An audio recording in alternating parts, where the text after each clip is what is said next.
Hi, this is Dr. Ed DeVries.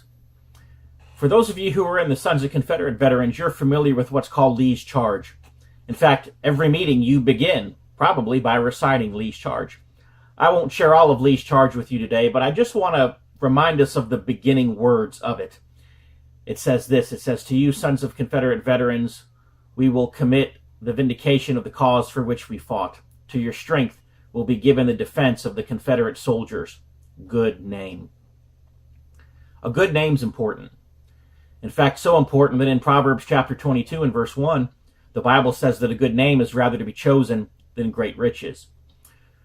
So if we have to choose between leaving our children with silver or gold or money or a good name, we should choose the good name. Now, I hope to leave both to my children, but if I have to choose one, I'm going to choose the good name. My ancestors left me a good name. I had two ancestors in particular through whom I've joined Southern Heritage organizations. When I joined the Sons of Confederate Veterans many years ago, the ancestor's name under who I joined was Micaiah N. Lawrence, and he was a sergeant in the 19th Texas Infantry. When I joined the Military Order of the Stars and the Bars, which is a heritage organization for the descendants of Confederate officers, I joined under a different ancestor named Robert Smith. And Robert Smith was a Methodist pastor who was also a chaplain in the Confederate Army.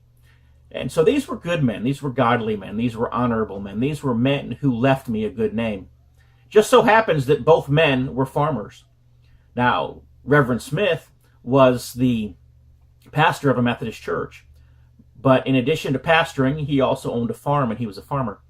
Micaiah Lawrence was a deacon in a Baptist church, and in addition to being a deacon in a Baptist church, he was also a farmer. Micaiah Lawrence had 9 children. He and his wife and their 9 children worked very hard on the farm. They did not have any slaves. They did all the farm work themselves. They had a very large farm, but between the 11 of them, they were able to manage it, and he would also hire farm hands from time to time that would help them.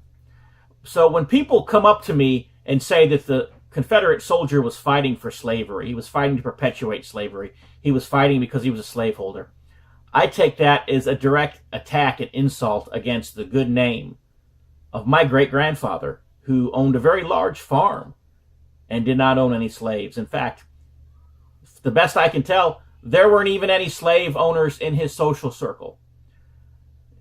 He went to a very large church. He was a deacon in the church, and I didn't see any slaveholders in the membership of that church.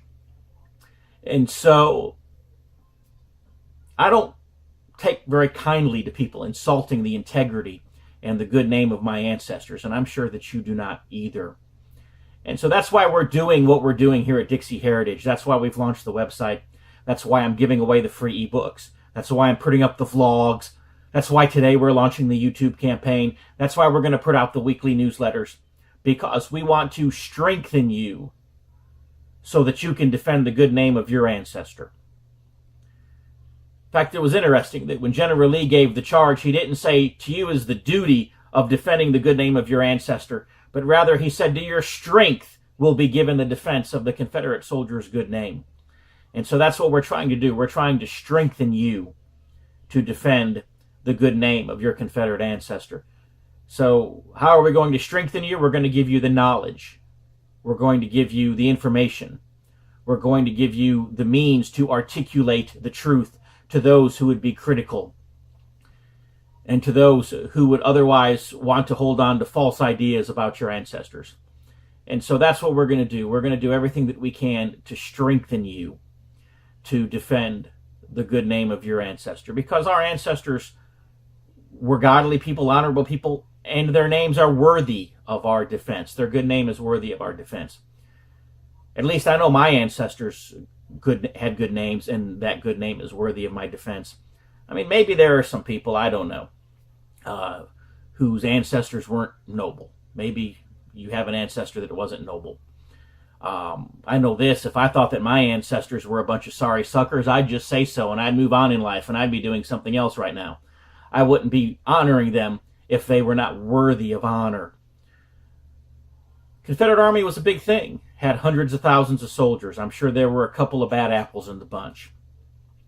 But for the most part, for the great vast majority of our ancestors were godly, noble people of good names. And that's how they were able to give us a good name. That's how they were able to leave us the heritage, the deep, rich, wonderful heritage that they left us, because they were people with good names, because they were godly. And so those were my thoughts this week.